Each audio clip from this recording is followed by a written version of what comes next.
going on, guys? I'm Master 8 here with my thoughts on the Apple iPad. So the Apple iPad was announced yesterday, January 27th, 2010. What is the iPad? Well, the iPad is basically what you get when you make something that is in between the iPhone and a standard laptop. Now, this is cool. I mean, the whole idea of having something in between is sort of cool in a way, but in a way it's also kind of dumb. Now, don't get me wrong here. The iPad is brilliant. I mean, it's a brilliant device. I love it. From what I've seen, it's super fast. But now, hear me out here. But honestly, the iPad is not worth the $500 that it'll cost you to buy one. So yeah, I'm just gonna give you a reason why I'm not gonna buy the iPad and why you guys shouldn't. Now, this does not apply to everybody. I mean, because there are people out there with money and with nothing better to do than buy other stuff. So the Apple iPad, like I said before, is a huge iPhone. I mean, it's basically the iPhone with a 9.5-inch screen, basically. And the same thing that the iPhone does, the iPad does. The only thing, it does it bigger and better.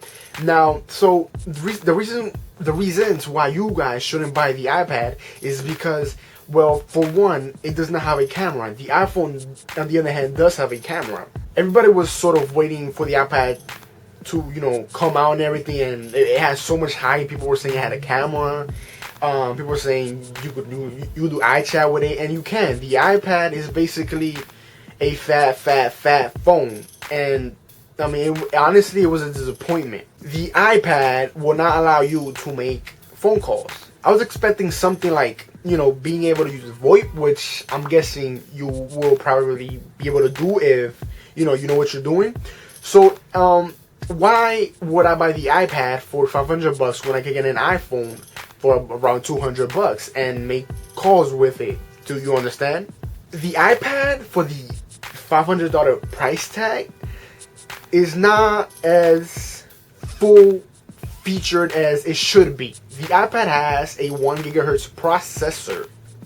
Now, the Droid also has a 1 gigahertz processor, but for a Droid, you're only paying $200, $150 maybe.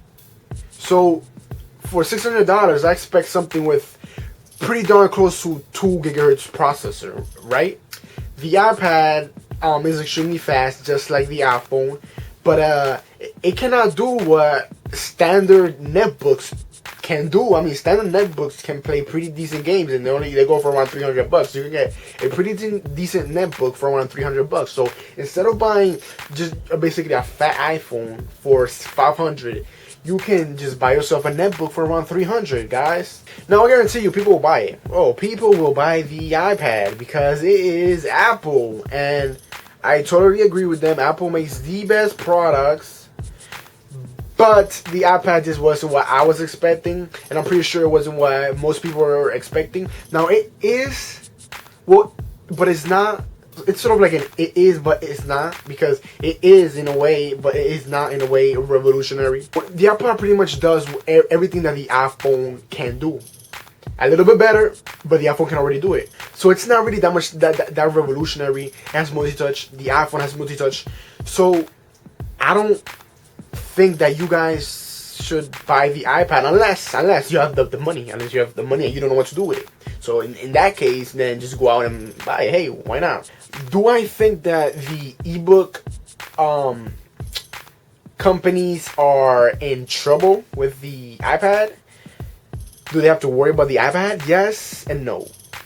No, because the iPad does not have the e-ink screen, which is a screen that is easy on the eyes and it's easier to read. The iPad just has an LED screen, which is better than an LCD screen, but still not. It's still nowhere as neat and good for the eye as the e-ink screens, like that of the Kindle and the Nook. But don't get me wrong here. Reading books on the iPad looks amazing, but like I said before, $500 is not worth it. You're basically getting a fat iPhone for $600. It's not worth it. I won't be getting it. It's a good product, but it's not good enough because I already have this. Well, actually, I already have a couple of these. So yeah, the iPad I mean, if you hey, go for it. If you want to go for it, but I mean, just don't waste your money on something that's already been done. It's like been there, done that. Of course, you know it's pretty slick and everything. But if you have an iPhone, hey, why bother? Why bother? If you're not, if you, excuse me, I said before that's like a big iPhone. It's not. It's like a big iPod Touch because you cannot make phone calls with it.